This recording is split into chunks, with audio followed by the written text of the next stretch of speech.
Efesios 3:10. Efesios 3:10. ¿Ok? Efesios 3:10. Un ratito que voy a buscarle mejor aquí porque la Biblia, sinceramente, en este momento ya no veo ya. A decir que Efesios 3:10. Ya tengo problemas ya de la vista, ¿no? Ya me estoy dando cuenta que no es lo mismo que era antes, ¿no?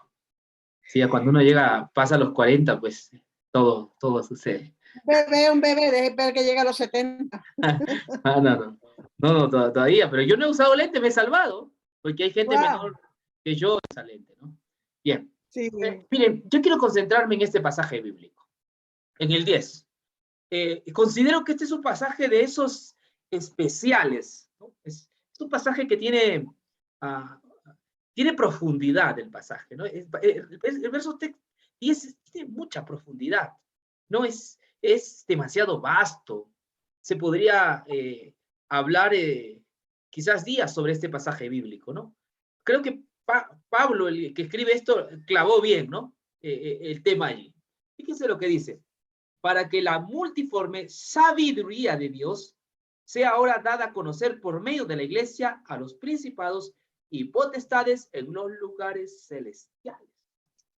Este pasaje que estoy mencionando, que acabamos de leer, está lleno de significado, hermanos. Yo lo volví a revisar esta mañana haciendo el culto con los hermanos, ¿no? Muy temprano. Estaba hospedado uno de los hermanos y entonces les leí este pasaje bíblico. Entonces como que el pasaje impactó a mi mente de una manera profunda, ¿no? Y alabé al Señor por el conocimiento que tiene el apóstol Pablo, ¿no? Porque sabemos que este conocimiento viene de Dios, ¿no? Este conocimiento viene de Dios, sin duda alguna, ¿no? Entonces, es de esos pasajes que uno desearía, ¿no? Que se vuelvan a repetir en toda la Biblia. Sí se repiten, pero desde otro término, ¿no? Entonces, vamos, miren la belleza como Pablo escribe, ¿no? En el 10 dice, para que la multiforme sabiduría de Dios sea ahora dada a conocer por medio de la iglesia a los principados y potestades en los lugares celestiales. Ahora pensemos en la primera palabra, ¿no? Para que la multiforme sabiduría de Dios. Fíjese que la sabiduría de Dios no es una sabiduría salomónica, ¿no? Sí, usted sabe que a Salomón se le conoce como el sabio, ¿no? ¿Sí? Ni Salomón, dijo Jesús, con toda su sabiduría y riqueza se vistió como uno de ellos. Entonces, y aquí habla de la sabiduría de Dios que se distancia de la sabiduría de Salomón, porque el hombre más sabio que existió en la tierra, sin duda alguna, fue Salomón, ¿no? De acuerdo a los textos que tenemos revelado en la palabra de Dios, ¿no? Salomón sabía resolver casos, problemas, habían monarcas, reyes que venían pues a entender la sabiduría de Salomón, ¿no? Sí, Salomón era, digamos, una especie de Sócrates bíblico, ¿no? Así que hasta ahora sus escritos siguen siendo pues motivo de estudio, de consejo también, ¿no? De guía. Eso es Salomón. Pero este pasaje que Pablo escribe nos habla de algo mucho más profundo, ¿no? Que el libro de Proverbios. Porque el libro de Proverbios tiene sabiduría y es un libro que habla de Dios. El de Pablo es más enfático y profundo porque lo está haciendo después de que las promesas de Dios ya se cumplieron. ¿Me entiende? Entonces, vale el término que utiliza, ¿no? La multiforma o multiforme sabiduría de Dios. Multiforme sabiduría de Dios. Dios no tiene una sola manera de revelarse, sino que Dios tiene muchas maneras de revelar su sabiduría. ¿Sí? Y vamos a ver de qué trata esa sabiduría de Dios, ¿no? Por supuesto que no es la inteligencia o la filosofía socrática, platónica, Aristóteles o de René Descartes más cerca a nosotros, o de Kant, ¿no? La sabiduría de Dios supera a estos hombres mencionados. y supera al hombre más inteligente y más sabio de la Biblia, que fue el sabio Salomón. ¿Sí? Es la sabiduría que Pablo está plasmando, ¿no? Una sabiduría que es vasta, ¿no? Es una sabiduría que es alta, que es también profunda y que es ancha y que existen varias formas de presentarla. ¿Me comprende? No existe solo una manera de presentar la sabiduría de Dios, sino que muchas maneras. Yo creo que toda la Biblia, ¿no? Toda la Biblia, de Génesis a Apocalipsis, está contenida esta sabiduría de Dios, ¿no? Etérea, extremadamente maravillosa, ¿no? Excelsa. Eso es lo que Pablo menciona. Para que la multiforme sabiduría de Dios, en las palabras del apóstol, literalmente estoy leyendo, sea ahora dada a conocer por medio de la iglesia.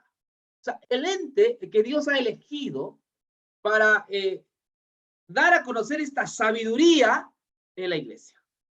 El ente, vuelvo a repetir, que Dios ha levantado para dar a conocer las riquezas de su gracia o esta sabiduría, esta multiforme sabiduría, es la iglesia. Hermano, ese es un privilegio que Dios nos ha otorgado. Es algo que Dios ha dado a su iglesia. Pablo en otra ocasión dice que Dios ha puesto su tesoro en vasos humanos, en vasos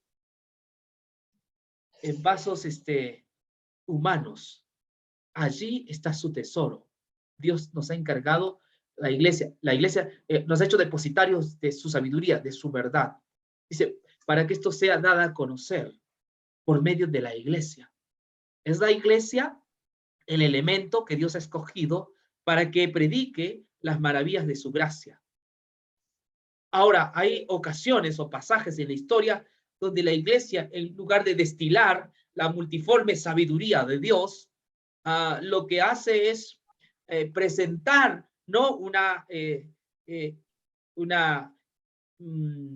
ineptitud, ¿no? De Dios, ¿no? No presenta bien el cuadro de Dios tal cual Jesús lo revela o Pablo lo revela, ¿no? Sino que en ocasiones, históricamente, la iglesia no ha representado a Dios y ha cometido, ¿no? Falacias o errores, equivocaciones acerca de Dios.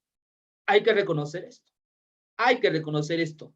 Hay momentos, episodios donde la iglesia se descarrila, se despabila y enseña cosas diferentes a la multiforme sabiduría de Dios. ¿A que no? Ahora que estamos viviendo entre la guerra en Ucrania y Rusia, ¿no? Pues un tema actual, ¿no? Los cristianos o la iglesia, ¿no?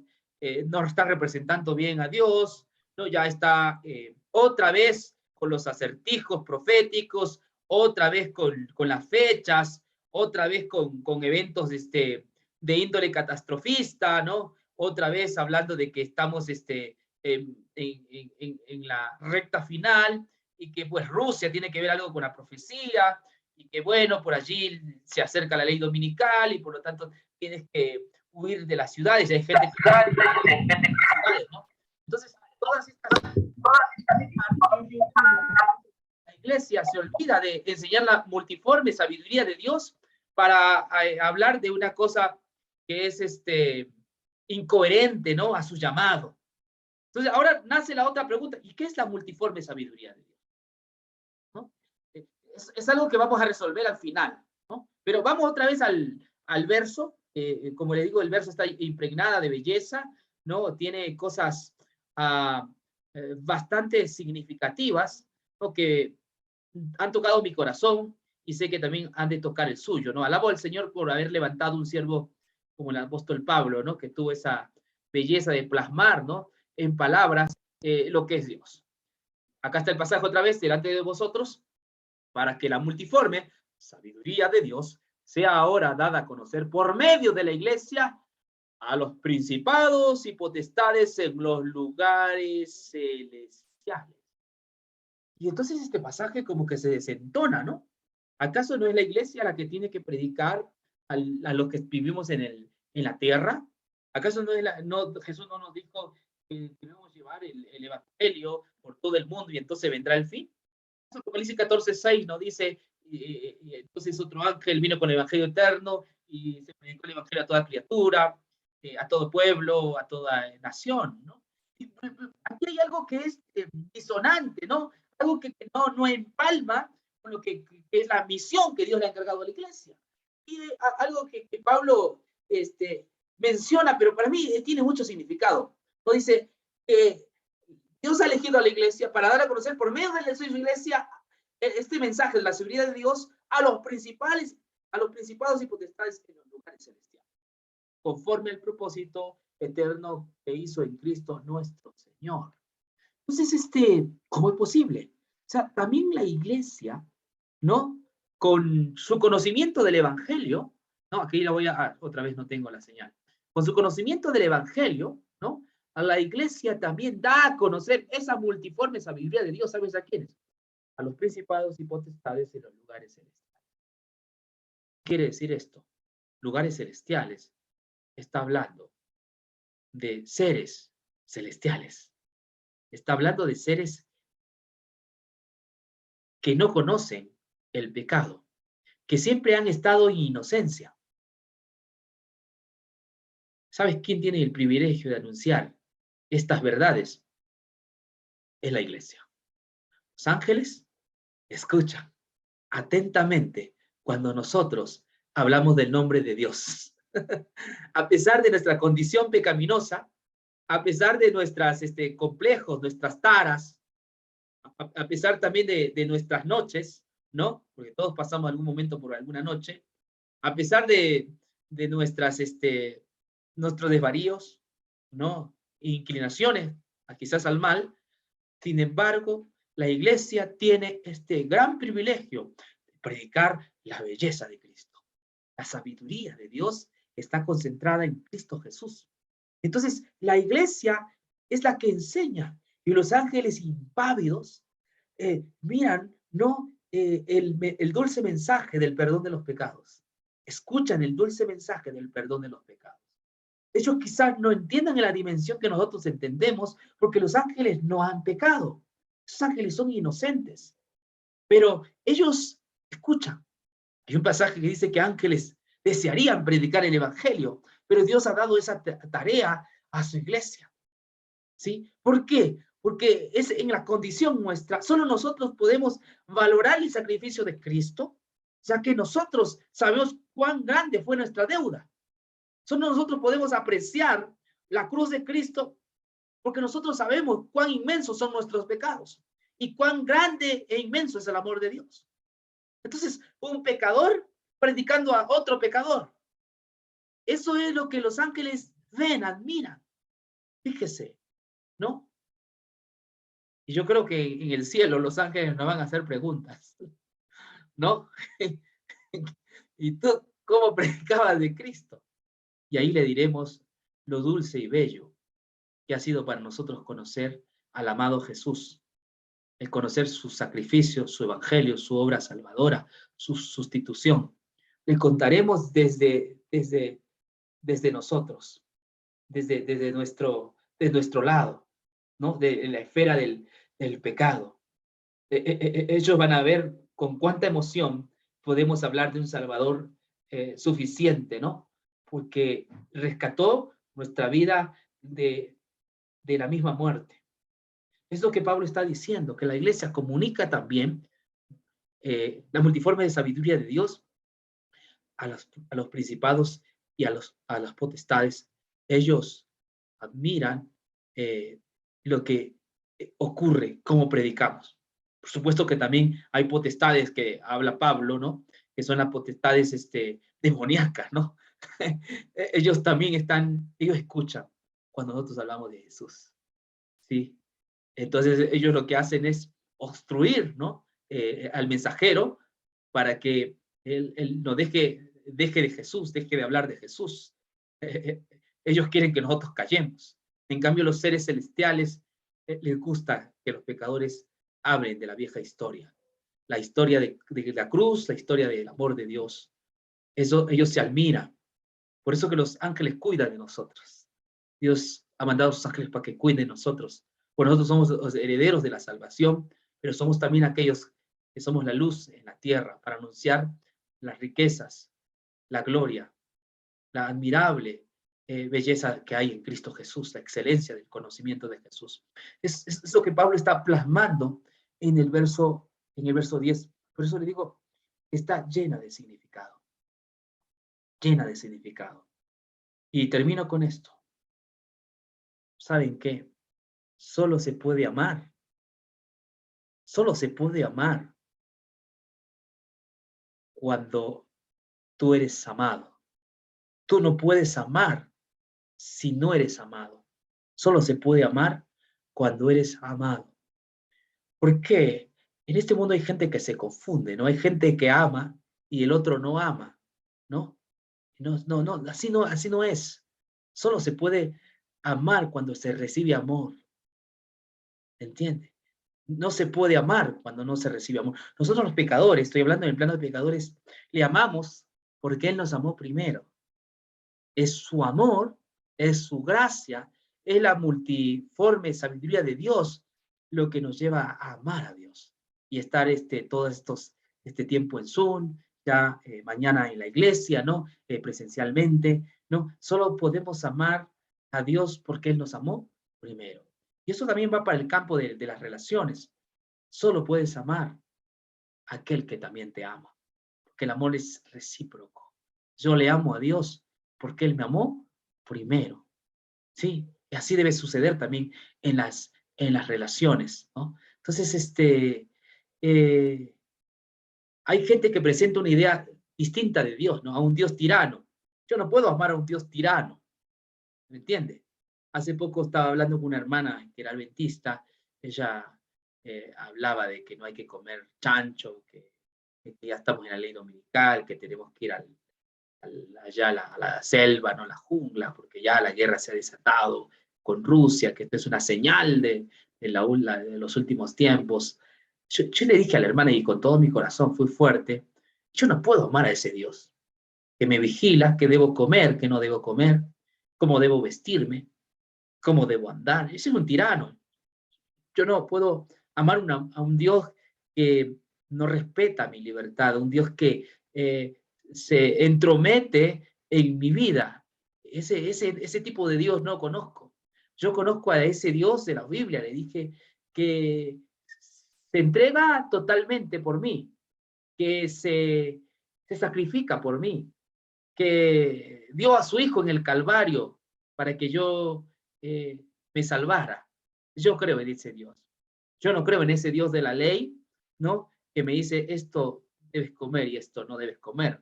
Entonces me hizo la pregunta, ¿y pero por qué Levíticos habla de lo que hay que comer y no comer? Le digo, es sencillo. En el libro de Levíticos lo que se muestra ahí es santidad, no solamente tenía que ver con la comida. Le digo, si yo fuera sacerdote en esa época y tengo lo que ustedes ven acá, ¿no? ¿Sí? Ahí está, ¿no? Yo no podría ser sacerdote. Si tuviera una joroba, no podría ser sacerdote.